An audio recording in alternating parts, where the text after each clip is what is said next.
All right, so this is take three of this video, and it's odd because I'm not doing any playing. I'm just talking, but this is my third shot at it.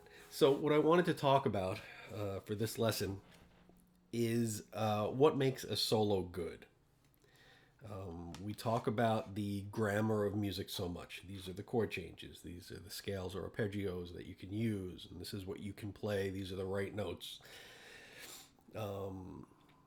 That we often lose sight of the bigger picture. I've probably mentioned to everybody in my college days, I had a professor named Walter Reinhold who had a definition for what made for good music. If somebody asked him, how would you define good music? And he described it as memorable materials inside meaningful forms. That means that the material has to be matched to the proper structure, right? If you have like a clever melody, the example I was going to use, "Rock with You" by Michael Jackson is a clever melody, or "You Shook Me All Night Long" by AC/DC. It's a great little riff and tune. If you tried to create a symphony out of either one of those, it wouldn't work. You know, if you tried to create a pop tune out of Beethoven's Third or whatever, it wouldn't work as well. The material has to be in the proper context, in the proper form. And that can be applied to a solo or a song or a symphony, any context. Memorable materials, things that are memorable, whether it's a catchy melody, a good texture, particular energy, any memorable materials inside meaningful forms, meaning that it's put in the proper context and used in a way that highlights those ideas and gets those ideas across to a listener in some context, some meaningful context. So, what makes a solo good? It's not just playing the right notes. That's sort of the grammar of it. That's sort of the punctuation of it. That's sort of learning, how to conjugate a verb. Learning to conjugate a verb isn't going to make you, you know, a good creative writer. So learning all those tools of what works over what chords and what changes and how to play through things isn't necessarily going to make you a creative soloist. It's just going to give you those tools. So what makes a solo good? So the first note that I have here for myself is connection to the tune. Um, you know, if you're playing, I hear a Rhapsody, it's not the same as if you're playing, Blue Bossa. They're different tunes. They're different tunes, and you should start from that premise. Now, how do you build a connection to the tune? Harmonically, if you're playing the changes, obviously you've got a connection to the tune because you're dealing with the harmony of that particular tune. It could be that you add to those harmonies with substitutions or superimpositions, and you keep using those particular ones. Um, More obvious would be melodic connections to a tune, right? If you're playing I Hear a Rhapsody and you go, it's the wrong song. It's not. Now you may want to quote one song and another, but you want to stay sort of connected to the tune that you're playing. You can reference the melody. You should sort of always try to keep the melody running through your head as you're soloing anyway. And at certain points, you might want to come back to it and just reference it, just to be around that. And it's always good when you're learning a tune to start out by playing the melody and then embellishing it little by little. There's a great, I think you can find the article someplace online where Lee Konitz describes like sort of 10 levels of first you play the melody, then you play the melody with embellishments, then you embellish it slightly more, then you add sort of lines in between the melody notes, and gradually you get farther and farther away till you're no longer sort of referencing the melody, but that was your starting point. Motivic. If you When you really learn a tune and you learn right, so the examples that I just used, I hear Rhapsody. There's a motive right there, as opposed to. Blue Bossa has that octave leap right at the beginning, and then a seventh.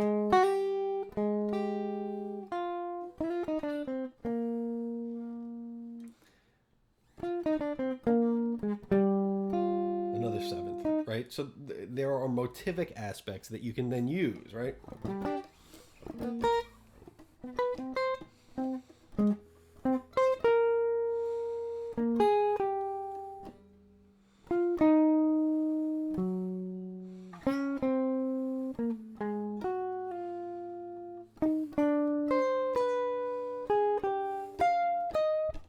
So you kind of referencing the tune, that the intervals that make up the tune, the motives that make up the tune. If you tear them apart and look at them sort of atomically, take each motive from the melody and use it as something. My favorite one example of this is "I Got It Bad and That Ain't Good" by Duke Ellington. Right,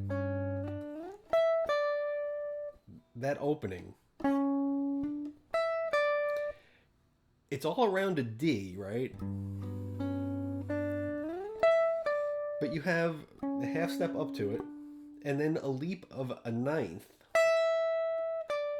which is a huge leap vocally and a very dramatic. I was talking about how melodies go either by step or by skip, and the bigger the leap, the more dramatic. So that tenth, that ninth rather, is a huge leap. And if you can find ways to use that in your solo, bring that back. Motivic, intervallic. So you have like the melody at one level, the motives that make up the melody as a second level, and the intervals that make up the motives at sort of the third, the deepest level atomically, if you're pulling off layers. And then if you take those intervals, you can do, you can invert them. You can play them backward, just like you would with 12-tone row, retrograde, inversion kind of things, right? So that leap of an octave, instead of going up, you go down.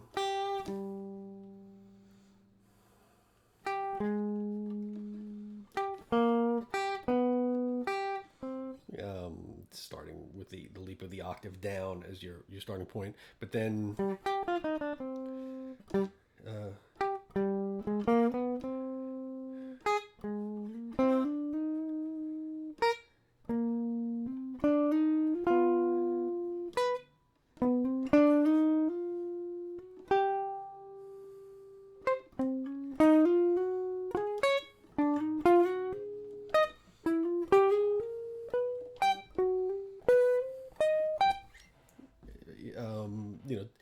inverting the leap of the octave and the scale wise thing, right? It's an octave up in the scale or down.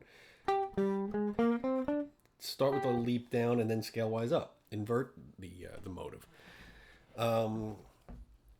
Stylistically too, if you're playing Lester Leaps In, that's a different song than Anthropology, even though they're both rhythm changes.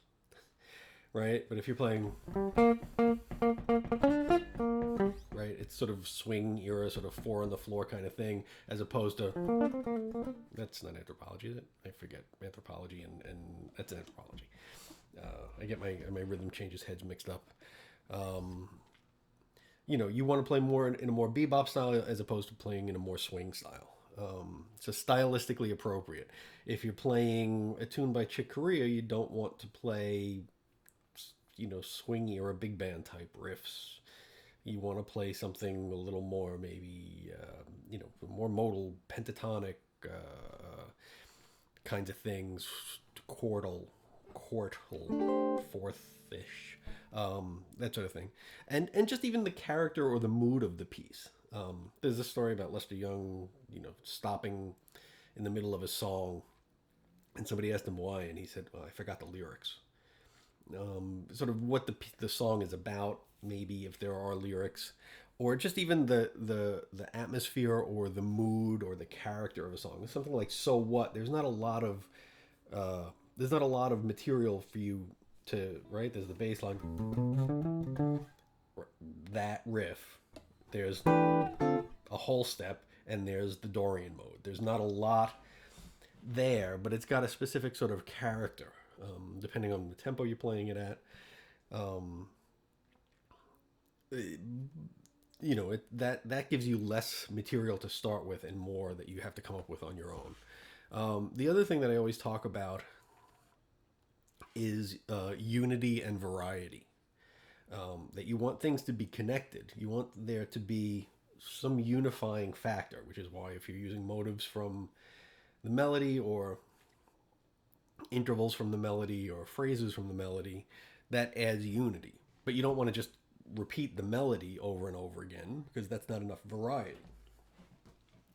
So you need that sort of that sense of unity and variety. You want your materials; they should all be of a piece. They should all have some sort of connection, but you don't want to just repeat ideas endlessly. But you can sort of come back to certain things as guideposts, whether it's a melodic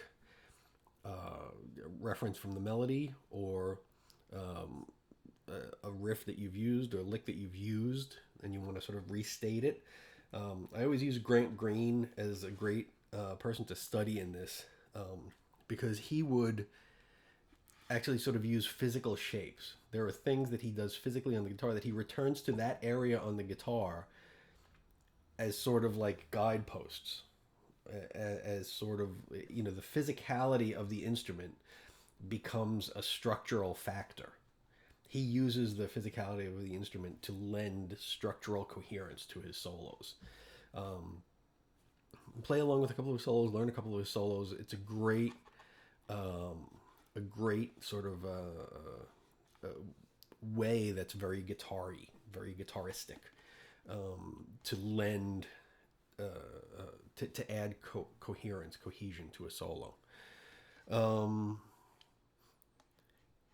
The one thing that you hear, and this is a thing that I think in some ways has gotten lost as the language has gotten more complex.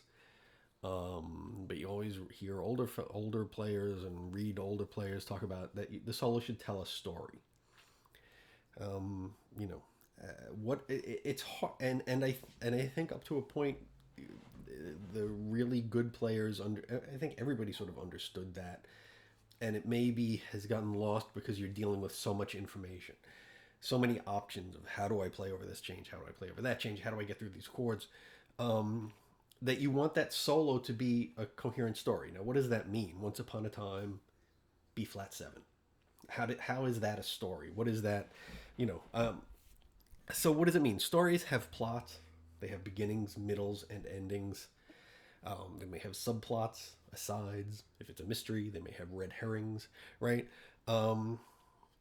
So that's when I talk about like the idea should all be of a piece, and it should be connected somehow, but it doesn't have to be the same thing over and over again. That's what I sort of mean. Like you should have some sort of directional thing.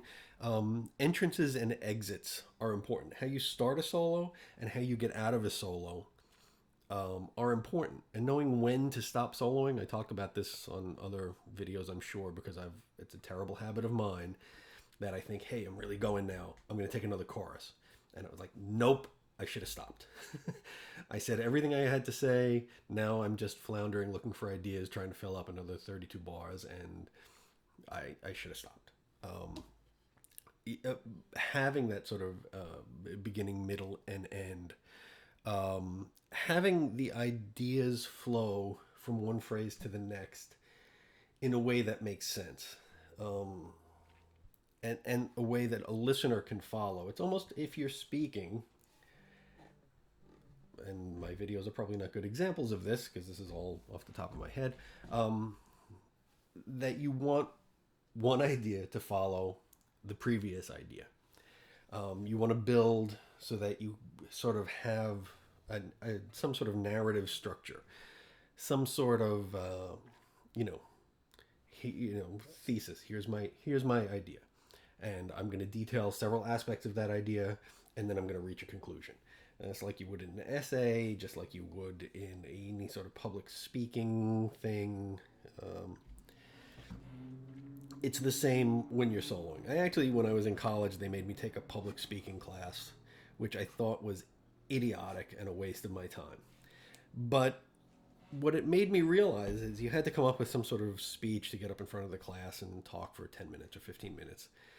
And I realized that learning that skill of being able to get up in front of a class, in front of an audience, and speak for a few minutes coherently and get them engaged and get them to listen to you and get them to follow your argument, your points, what it was you were talking about, is very similar to getting up in front of an audience and playing a tune and having a solo and trying to get them to follow along with you.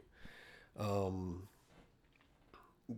it's the same type of communicative uh, tools that you would draw upon, and that's why when they say tell a story, that it's about a thing. And stories, like I said, can have asides, they can have subplots, they can have secondary characters, and the more of that, like you've probably seen movies or read books that were so loaded up with that stuff that it was hard to follow the plot, and that's not good storytelling.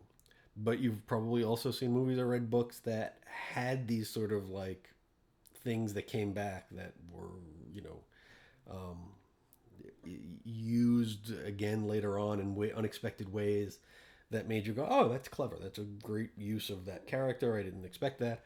Um, and that's good storytelling, and you want to, you know, learn from those things. So even from other art forms, other types of entertainment, you can learn these things. You want to be able to build to a climax in a solo. That's what I said about taking one chorus too many. Like, you know, you kind of hit the peak and then kept going and right off the cliff, like Wile E. Coyote, right? You don't want to do that. You want to and it doesn't have to be that you stop when it's at the climax. You can always have sort of, you know, a little sort of come down period afterwards. And there's a great study about pieces of music and the golden mean, and how, like, in great classical compositions, the climax of the piece is usually reached somewhere around the golden mean, 2/3 of the way through ish. That there's this climax and then sort of concluding, like, you know, this, you know, whatever story doesn't end when the thing happens, it ends with, and then they all lived happily ever after. And then what happens afterwards, like to sort of tie up all those ends. And you know, you watch a cop show on TV and it's like, okay, they caught the guy, and then there's the last commercial break, and then they come back and they go, so what happened with that person, and this happened, and this happened, so this is all taken care of, and this and that and everything, and they tie up all the loose ends and wrap it in a nice bow for you. Um, the climax could be melodic. It could be harmonic. You could get the most out. It could be textural, right? The famous Wes example of going from single lines to octaves to chords, where the texture is getting denser. Or you could just start, you know, build sort of play faster and have ideas come faster and faster, and start out, you know, starting out slow and getting fast is a sort of typical early way to learn how to build a solo. Starting out low and ending high, registral, is another way, right? That's in the lesson I did about on Green Dolphin Street. The reason I said I don't like to play it in E flat is if I have to play the melody with chords up here, I don't have any place to really go registrally, right? It's already high, and I can't, you know, without winding up on top of the pickups, you can't really move up any. So you want to have room registrally to move up, maybe. Rhythmically, um, through either repetition or a phrase or repeated note. Again, Grant Green, Pat Martino is great at this, where he'll sort of, like, you know, reach a certain point in the thing and just go, and just repeat this phrase, and the rhythm section is building, and the same phrase is repeated over and over again, and it just, and you know, it builds tension that has to break. And when he comes out of that, there's that release of tension that's sort of like the sort of satisfying climax to this whole thing. You know, tension and release is always a part of that, just like it is in a story, right? If if you start seeing the first 10 minutes of a movie and you know exactly how it's going to end, it's going to be a boring 2 hours. If the first 10 minutes and you go, wow, I wonder what's going to happen, it's building tension and it's going to carry you along on that story, um, and hopefully build to a climax and a satisfying conclusion, tie up all the loose ends, and you know you've had a successful ride through that story. It's the same thing with a solo, um, and there's not one way to do it. Um, there's no just do this and it'll work. You know, and there are different approaches. Um, Again, I think older players, you know, up through the 50s and 60s, I will say, really that was essential. Um, Guys that came out of the big bands, you know, you've got 8 bars, you've got 16 bars, you've got to get in and you know make your statement and get out. So you know you knew how to build short things, and the solos got longer, so you had to learn how to you know continue on extemporaneously over longer stretches of times and find ways to build it. Um, Everybody does it differently. Every solo may be a little different, but the same principle flies to a solo, to a tune, right? I talked about with the guys doing their recitals about how you're going to arrange the solos. Not that this happened this year, but you know, like so who solos when, and does the tune have a flow that reaches a peak and then right? That's why you play the song again at the end. That's the sort of coming down point after sort of the high point of the solos is like wrapping it up with the song again at the end, like the epilogue, the concluding. You know, those are your bookends, that the front and back covers of the book. You know, and it applies also to an entire set or an entire concert, right? You want to start things by bringing people in. You know, I have certain tunes that I like as openers because they're good for me to warm up with. They're good to sort of engage the audience in. You know, and there are different ways to start. It can be a very, if it's a concert setting, you might want to shock people right away and grab them by the throat and, whoa, I'm going to pay attention to this. If it's, you know, in a bar or a restaurant, you might want to settle people into the thing and get them used to the atmosphere. You find the room, find the sounds right for everybody.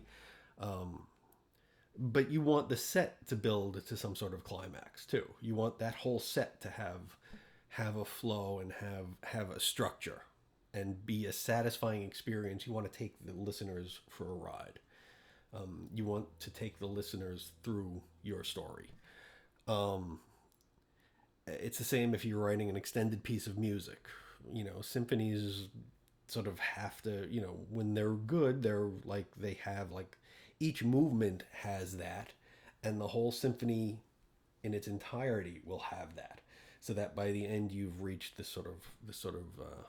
you know, satisfying conclusion to the arguments that are set out in the beginning, the musical arguments, the musical ideas, the musical topics.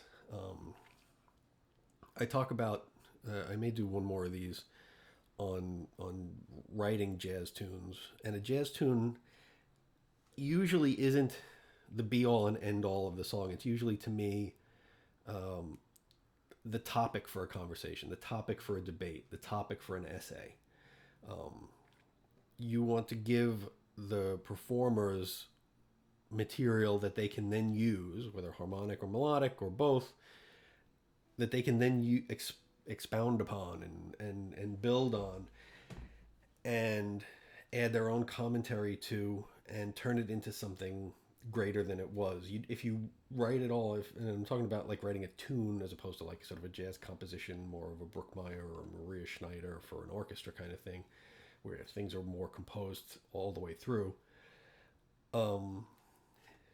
You want to just give them here, you know, discuss amongst yourselves. Here's the tune, discuss amongst yourself, turn it into something. And it's up to each soloist to do something that makes sense with it. And if you pay more attention and you pull apart tunes into their motives, into their intervals, and just spend some time sort of like experimenting with using those basic elements as your solo building blocks. You'll find ways to connect more to the tune. Your solo will have more to do with the song, the particular song you're playing, and it's sort of you're relying less on I have to come up with some brilliant melodic idea in the moment. I have some starting point. I have these building blocks, these motives, these intervals, this melody, these chords as my starting point, and then I'm going to elaborate on them. And it makes it a more satisfying experience for the listener, for the player. You feel like you've done something that has that beginning, middle, and end, and is related to the piece that you're playing, this tune that you're playing, and well, hopefully there's something in all this that makes a little bit of sense, and that somebody finds helpful. All right, thank you.